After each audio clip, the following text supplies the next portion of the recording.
أعوذ بالله من الشيطان الرجيم.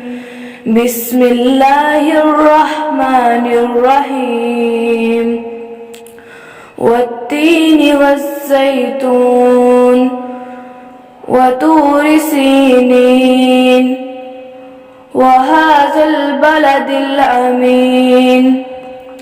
لقد خلقنا الإنسان في أحسن تقويم ثم رددناه أسفل سافلين إلا الذين آمنوا وعملوا الصالحات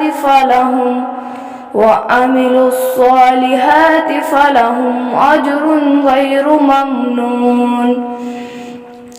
فما يكذبك بعد بالدين؟ أليس الله بأحكم الحاكمين؟